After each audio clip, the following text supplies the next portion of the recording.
प्रेरणा महत्वाची आहे, प्रोत्साहन महत्वाचं आहे, कौतुक महत्वाचं आहे जे शहाजी राजांनी केलं. आणखी काय दिलं शिवबाराजेंना? छोटं मंत्रिमंडळ दिलं.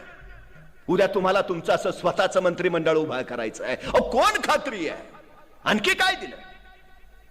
भगवा ध्वज दिला आणि सांगितलं शिवबाराजे, उद्याच्या उभा राहणाऱ्या तुमच्या स्वराज्याचा हा भगवा दौलत ध्वज असू द्या. पण ध्यानी घ्या शिवबाराजे, हा भगवा पेलणं कुणालाही शक्य होत नाही. मनगटात रग आणि छातीत धग असावी लागते, कारण हा भगवा साधा नाही. हा भगवा प्रभू श्री रामचंद्रांचा, हा भगवा भगवान श्रीकृष्णांचा, हा भगवा रामकृष्ण हरी म्हणत वारीला जाणाऱ्या वारकऱ्यांचा, हा भगवा हर हर महादेव म्हणत रणांगणावर कोसळणाऱ्या धारकऱ्यांचा, हा भगवा शौर्याचा, भगवा पराक्रमाचा, भगवा त्यागाचा, भगवा समर्पणाचा. राजे, हा भगवा भगवा फडकत राहू द्या. काय ध्येय आहे? त्याच वेळी पित्यानं समर्पणाची जाणीव करून दिली, त्यागाची जाणीव करून दिली. शहाजी राजांनी स्पष्टपणे सांगितलं, जे करू पाहत आहात ते सोपं नाही. शौर्य गाजवावं लागेल, पराक्रम दाखवावा लागेल, त्याग करावा लागेल, समर्पण द्यावं लागेल, तेव्हा हे सारं सिद्धीस जाईल. आमच्या पोरांना सांगावं, कुठल्याही क्षेत्रात असू देतो, त्या क्षेत्रात शौर्य गाजवावं लागेल, पराक्रम दाखवावा लागेल, स्वतःला विसरून स्वतःचं मी पण त्यागून झोकून द्यावं लागेल, समर्पण करावं लागेल, तेव्हा विश्व उभा राहील. केवढा मोठा संस्कार केलाय शहाजीराजाने.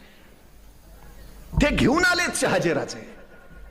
सगळ्यात महत्वाचं काही नाही सोबत. ज्या पुण्यात आले तिथं तरी काय, गाढवाचा नांगर फिरवलेला, सगळी भूमी उजाड केलेली, अशा ठिकाणी आल्यात. राज्य करायचं आहे, जहागिरी चालवायची आहे, काही नाही. पण असं म्हटलं का महाराज आता काहीच नाही, कसं काय करायचं? सैन्य होतं महाराजांकडं, शस्त्र होती, तोफा होत्या, काय काय होतं? काय काही नाही. तरी शून्यातनं विश्व उभा केलं महाराजांनी. सगळ्यात महत्वाची गोष्ट आहे, हाताशी काही नसताना राज्य उभा करणारे राजे म्हणून आम्ही महाराजांचा उल्लेख करतो. आमच्याकडे मात्र सगळं रेडीमेड तयार आहे, तरी आमच्या हातनं काही होत नाही. म्हणजे एखाद्याला ढाल द्यावी, तलवार द्यावी, एवढंच काय त्याला घोड्यावर नेऊन बसवावा, त्याच्या पुढे जाऊन त्याला रणांगणात नेऊन सोडावा आणि मग म्हणावं, लेका आता तरी लढ, तरी पट्ट्या निवांतच. अरे लढ की, तो लढू कसा? एका हातात ढाल आहे, दुसऱ्या हातात तलवार आहे, दोन्ही हात एंगेज आहेत, लढणार कसा? अरे मग निदान पळून तरी जा. पळू तरी कसा? घोड्यावर बसलोय दिसत नाही वे, चो बाजूनी अडचण आहे.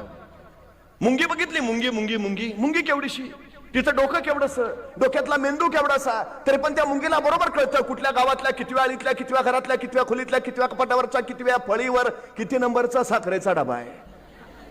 सांगावं नाही लागत, रस्ता दाखवावं नाही लागत. मुंगी कणभरच असते, मनभर साखर फस्त करते. मराठे सुद्धा कणभरच होते, पण मनभर मोगल उद्ध्वस्त केले ते या निश्चयाच्या आणि निर्धाराच्या बळावर. हवं ते मिळवता येतं, हवं ते कमवता येतं, फक्त निश्चय आणि निर्धार या दोन गोष्टी फार महत्वाच्या आहेत. सांगा आमच्या पोरांना एकदा, ध्येय ठराव, निश्चय कर आणि निर्धारानं कामाला लाग. हे नाही ते नाही करत बसूच नकोस, सुरुवात तर कर, मग बघ. आमची अडचण अशी म्हणजे पोरं सुरुवातच करत नाहीत. नाही चाललाय विचार, एखाद्याला मी सहज विचारतो काय चाललंय, नाही चाललंय ना, आणि नाही झालं तर बघू पप्पा म्हणलेत माझ्या जागेवर चिटकावतो. चिटक काय? ध्येय काय आहे? काय दिलंय महाराजांकडे? काही नाही हो, काही नाही दिलं. ना सैन्य, ना तोफा, ना शस्त्र, आणि राज्य उभा करायचं. काय आवश्यक आहे? ॲबे करे नावाचा एक फ्रेंच प्रवासी कोकणात उतरला. त्याला राजापूरच्या बंदरात जायचं होतं, पण महाराजांच्या कार्यालयातनं परवाना घेतल्याशिवाय त्याला पुढे जाताच येणार नव्हतं. तो महाराजांच्या कार्यालयात आला, राजापूरला जायचा परवाना तयार होतोय, पण हा ॲबे करे मुळातच जिज्ञासू.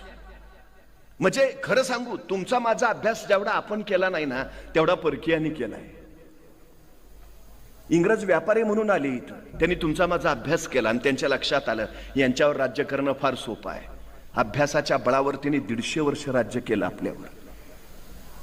150 वर्ष. इंग्रजांना मालक म्हणून राहायचं इथं, म्हणून त्यांनी आपल्या सगळ्यांना गुलाम बनवायचं ठरवलं. मॅकॅलॉने जी शिक्षण पद्धती बनवली तीच मुळात गुलाम बनवणार, ज्याच्यात जिज्ञासा नावाचा शब्दच नाही. तुम्हाला प्रश्नच पडता उपयोगाचे नाहीत. प्रश्न पडले तर तुम्ही उत्तर शोधाल, उत्तर शोधले तर तुम्हाला ज्ञान मिळेल. नको आहे ते, आम्ही तेच शिकवतो. किती पोरं जिज्ञासू आहेत आमच्यातली, किती पोरं प्रश्न विचारतात. सगळ्यात महत्वाचा हा ॲबेकर आहे, त्या परवाना तयार व्हायच्या काळात नुसते प्रश्न विचारतोय. आमची पोरं प्रश्नच विचारत नाहीत. मी फिजिक्सचा प्राध्यापक, माझ्या आधी अनेक प्राध्यापक झाले, इथनं पुढेही अनेक होतील, पण शिकवतात काय? Newton's law, Einstein's rule, Edison's formula. मला कायम प्रश्न पडतो, न्यूटन्स लॉच का, पाटील्स लॉ का नाही? आईन्स्टाईन्स फॉर्म्युलाच का, देशमुख फॉर्म्युला का नाही? एडिसन्स रूलच का, जगदाळेच रूल का नाही? मला कोडं खरंच उलगडलेलं नाही. आमची लोक का शोध लावत नाहीत? आमच्या लोकांना प्रश्नच पडत नाहीत. आमच्या लोकात जिज्ञासाच नाही. मला कधी कधी बरं वाटतं, बरं झालं ते सफरचंदाच्या झाडाखाली न्यूटनच बसला होता. मग ते सफरचंद खाली पडलं ना, मग त्याला प्रश्न पडला सफरचंद खालीच का पडलं. मग त्यातनं गुरुत्वाकर्षणाचा शोध लागला. आपल्यातला एखादा बसला असता तर आणि पडलं असतं सफरचंद खाली, काय प्रश्न पडला असता त्याला? बरं झालं मी असतानाच पडलं. काय प्रश्न? बरं झालं आणखी कुणी नाही, अकेले अकेले खाएंगे. आणि जर एखाद्याला पडलाच असता प्रश्न की सफरचंद खाली का पडलं, आणि त्यानं विचारलं आपल्या वडिलांना, बाबा सफरचंद खाली का पडलं? बाबा म्हणणार, खाना मुकाट्यानं का डोक्याला ताप देतो? हाय ते व्याप कमी आहेत का? संपला आमचा न्यूटन सफरचंदाच्या झाडाखालीच. का घडत नाहीत पोरं, का मोठी होत नाहीत? ही जिज्ञासा आहे का आमच्यात? हा ॲबेकर आहे, महाराजांच्या कर्ल्यात पहिला प्रश्न विचारतोय. हे जे तुमच्या महाराजांचं सगळं चाललंय, तुमच्या महाराजांचं ध्येय काय? तुमच्या महाराजांची महत्वाकांक्षा काय? तुमच्या महाराजांचं स्वप्न काय?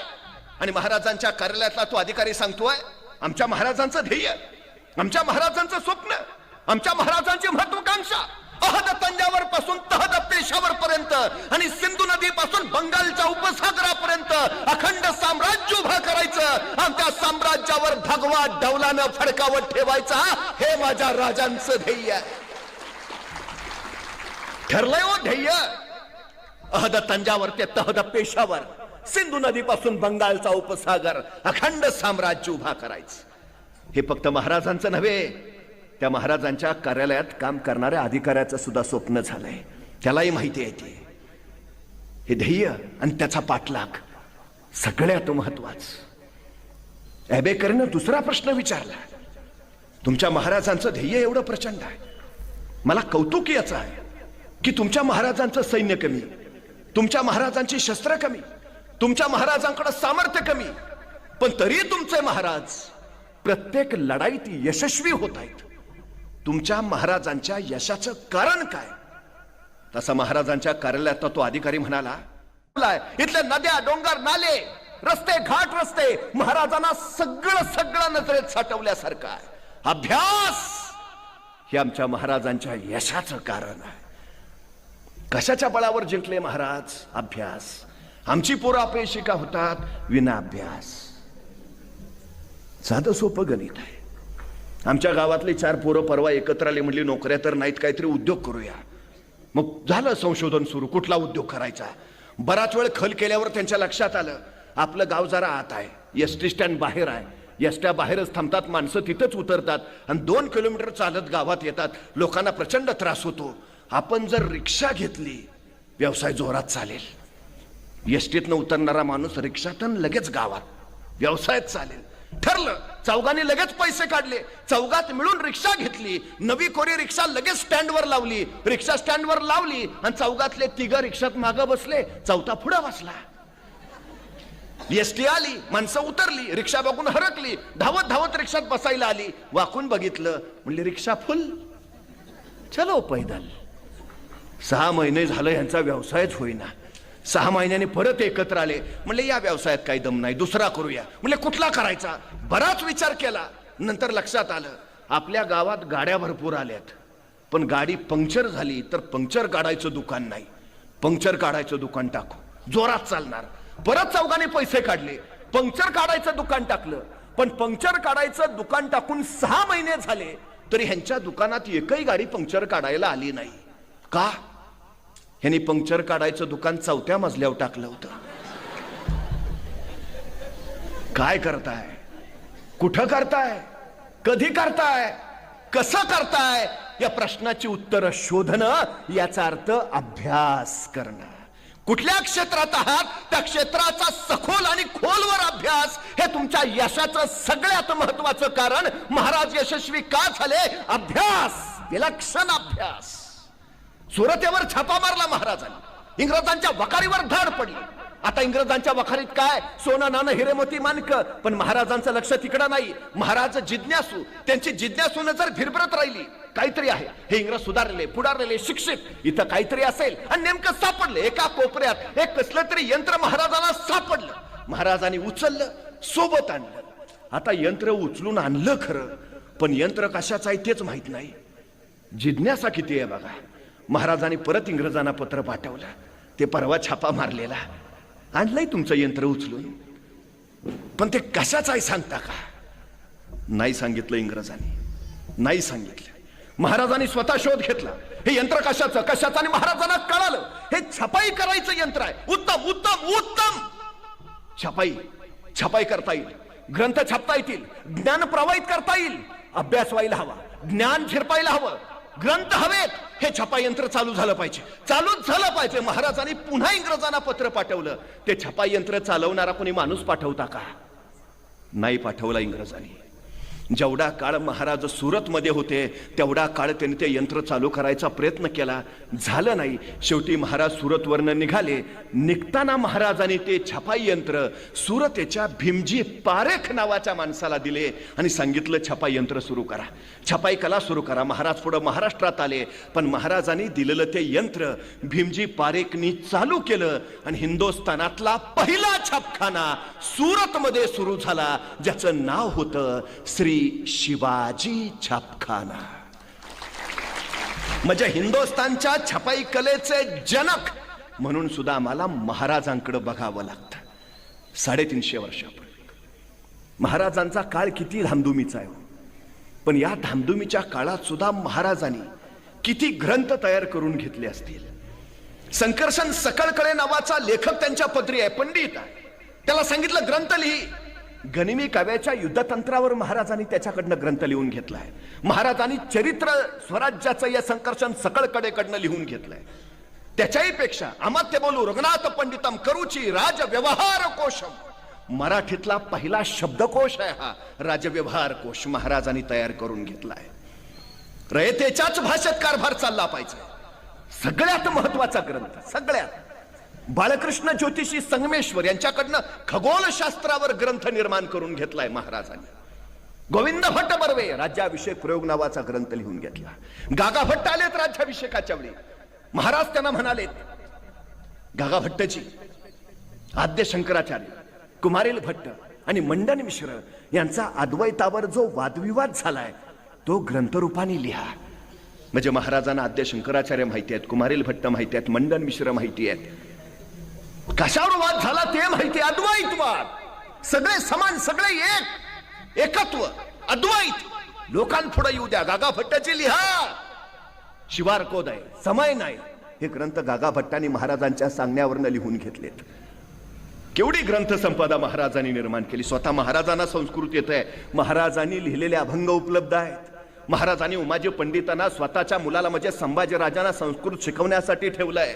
संभाजी महाराजांना 16 भाषा येत आहेत. मराठी येते, हिंदी येते, उर्दू येते, कन्नड येते, तामिळ येते, हिब्रू येते, पाली येते, संस्कृत येते. एवढंच नाही, राज्याभिषेकाच्या वेळी हेनरी एक्झोंडेन उपस्थित होता, तो लिहितोय, या छोट्या युवराजांनी म्हणजे संभाजी राजांनी माझ्याशी इंग्रजीतून संवाद साधला. संभाजी राजांना इंग्रजी येते.